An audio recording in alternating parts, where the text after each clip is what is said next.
नमस्कार। मैं आशा विक आप सबका तहे दिल से स्वागत करती हूँ। दिल की कलम से एहसासों की इस कड़ी में मैं आपको सुनाने जा रही हूँ मेरी कहानी एहसास। घर की दीवारों और कमरों से रईसी छलक रही थी। नौकर चाकरों की कमी ना थी, मगर क्रिस्टीना आज सुबह से ही बड़े प्यार और जोश के साथ खाना बना रही थी। आज का दिन उसके लिए बहुत खास था। उसका बेटा रोहित पूरे 10 बरस का हो गया। उसके पति रमेश ने अपने बेटे को शहर के सबसे बड़े और महंगे अंग्रेजी स्कूल में दाखिला दिलवाया। बेटे की फर्राटेदार अंग्रेजी सुनकर पिता का सीना फख्र से चौड़ा हो जाता।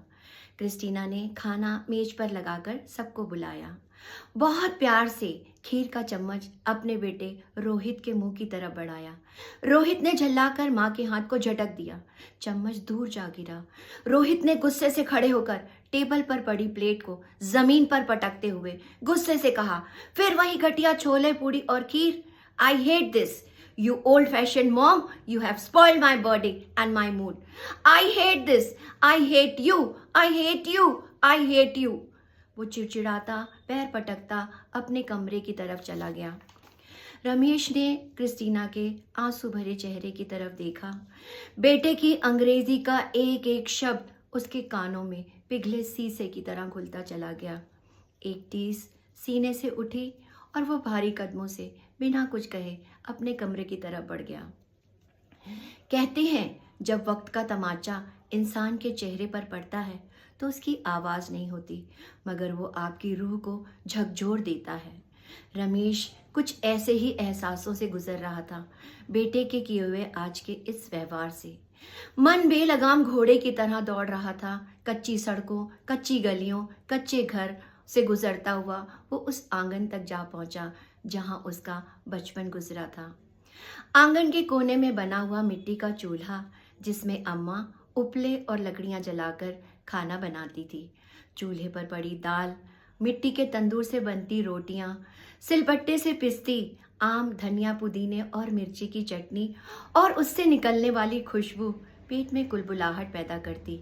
और वो तीनों भाई अम्मा के इर्द गिर्द, अम्मा भूख लगी है, अम्मा भूख लगी है, कब खाना दोगी, कब खाना दोगी। वो बड़े प्यार से बासी रोटी पर घी लगाकर अचार की डली और गुड़ का एक छोटा सा टुकड़ा पकड़ाकर कहती, अभी इसे खा लो, दादा दादी के आने के बाद सब मिलकर खाना खाएंगे।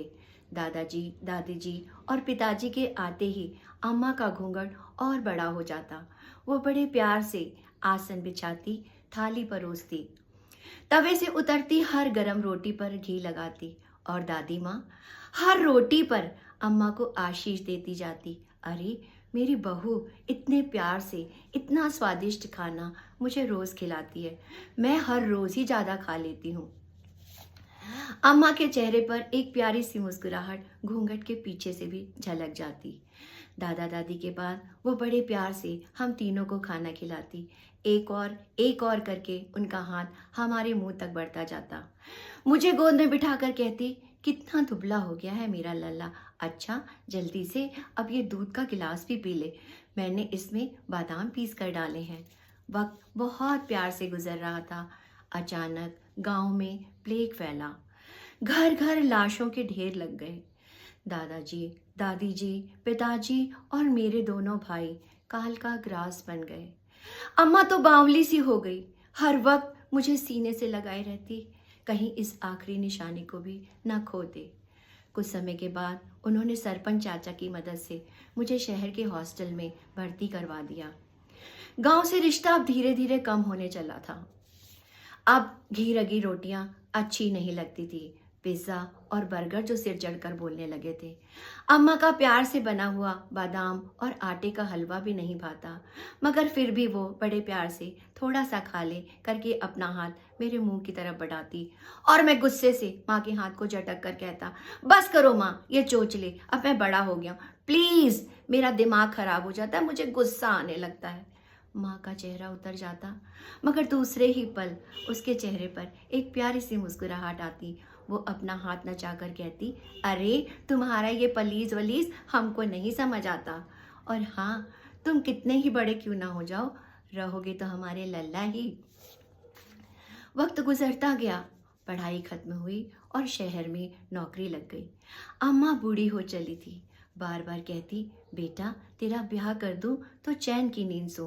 अरे कमला मौसी अपनी भतीजी का रिश्ता लेकर आई है, बड़ी सयानी लड़की है, घर के सारे कामकाज जानती है, तेरा बहुत ख्याल रखेगी बेटा। अम्मा की बात सुनकर मेरा पारा चढ़ता, कमला की भतीजी, हाँ मेरा मन तो कॉलेज की दोस्त क्रिस्टीना पर आया हुआ था। जन्म जन्म की कस्में वादे ही हो चुके थे और फिर एक दिन हम दोनों ने चर्च में जाके शादी कर ली। अम्मा को बताया तक नहीं। क्रिस्टीना को लेकर जब मैं गांव पहुंचा, अम्मा एक पल के लिए सन्न रह गई। दूसरे ही पल बहू के गले में बाहें डालकर अंदर ले गई। चिल्ला चिल्लाकर पड़ोसियों को बुलाने लगी, अरे कमला, बसंती, रधिया, अरे सुनो, देखो मेरा लल्ला मेरी बहू को लेकर आया है। अरे निगोड़ियों जल्दी आओ, कितनी सारी रस्में करनी है। मैंने गुस्से से कहा, अम्मा किसी को बुलाने की जरूरत नहीं। क्या बोल रहे हो बेटा, जरूरत नहीं? अरे ये गांव वाले ही तो हमारे अपने हैं, बरसों से बिल्कुल एक परिवार की तरह। कितने खुश होंगे मेरी बहू को देखकर। अम्मा बंद करो ये ढकोसले। अम्मा अंदर गई और संदूक से एक बहुत प्यारा लाल जोड़ा निकाल कर ले आई। कहा, बेटा ये बहू के लिए है। मैंने जोड़े को वहीं पटकते हुए कहा, अम्मा ये सब करने की जरूरत नहीं, क्रिस्टीना ये सब कुछ नहीं पहनती। नहीं पहनती? अम्मा रुआसी होने लगी।